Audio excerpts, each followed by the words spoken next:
Prophet Ibrahim and his first wife Sarah had grown old and white-haired together. One day, when Prophet Ibrahim was sitting outside his house, there were 3 visitors walking towards him, to which they spoke, and he eventually invited them in for some food. "Who are they?" Sarah asked her husband Ibrahim. "I do not know any of them," he answered. "What food have we got?" "Half a sheep," she replied. "Half a sheep. Slaughter a calf for them. They are strangers and guests," he ordered. So a servant came and roasted a fat calf for them, and Prophet Ibrahim invited the guests to dine. But before long, he observed that their hands did not reach for the food. His suspicions arose, and he grew fearful. Realizing the guests were angels, since they do not eat or drink, Ibrahim wondered about their purpose. They said, "Fear not, we have been sent to the people of Lut." However, before they went and visited Lut in Sodom, they also gave Prophet Ibrahim and his wife good news.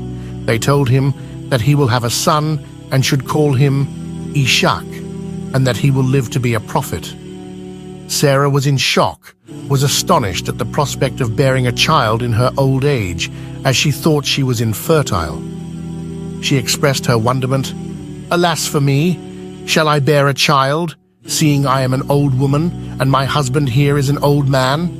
That would indeed be a wonderful thing." The angels replied, "Are you astonished by Allah's decree? May Allah's mercy and blessings be upon you, O people of this house. Indeed, He is praiseworthy, all glorious." Eventually, after some time, Sarah became pregnant and gave birth to a boy, to which her and Ibrahim named him Ishaq. Ishaq was an obedient son, with respect and well manners. When Prophet Ibrahim sensed that his life was coming to an end, he sought a righteous wife for his son. Prophet Ibrahim did not want his son Ishaq to marry one of the Canaanites, as they were known to be pagans. So to find a suitable match, he had his trusted servant, Haran, in Iraq, to search for a bride. The servant selected Rifakah, daughter of Bethuel and granddaughter of Milcah and Nahor, who was the brother of Prophet Ibrahim. Ishaq and Rifakah got married and eventually were blessed with the birth of twins, Aisu and Prophet Yaqub. When the 2 brothers grew up, Aisu was very envious of Yaqub, as he was favored by their father and was also blessed with prophethood by Allah. When Ishaq grew old and his eyesight had weakened, he had a desire for food, so he asked his son Aisu to go hunting and bring him some cooked food. Aisu asked him to bless the food and pray for him. Aisu, a hunter, went out to get his father the meat. Rifakah, overhearing this, ordered her son Yaqub to slaughter 2 goats of his best flock and cook them as his father liked and bring it to him before his brother returned. When he approached his father with the food, his father asked, "Who are you?" Yaqub answered, "I am your son." When his father finished eating, he prayed for his son to be the more blessed brother and to prevail over them and all people, and for Allah to sustain him and his children. When he left his father, his brother Esau, who had carried out his father's command, entered.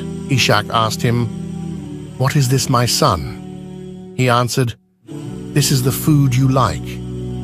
Ishaq asked, "Did you bring it an hour ago and ask me to pray for you?" Esau was confused and said, "No, I swear I did not." He knew his brother had preceded him in this matter, and he was sick at heart. When their mother knew that, Esau threatened his brother Yaqub. She commanded Yaqub to go to her brother Laban in the land of Haran, and abide with him for a time until his brother's anger had went, and to marry one of the Laban's daughters. She told her husband Ishaq to command him with that advice and pray for him, and he did. Yaqub then fled the city, and eventually, after a period of time, Prophet Ishaq fell ill and passed away when he was 180 years old, where he was then buried next to his father, Prophet Ibrahim. And in the next story episode, we will see the story of Prophet Yaqub and his experiences after fleeing the city, escaping the threat of his brother. Make sure to like and subscribe to not miss the next. Take care, brothers and sisters.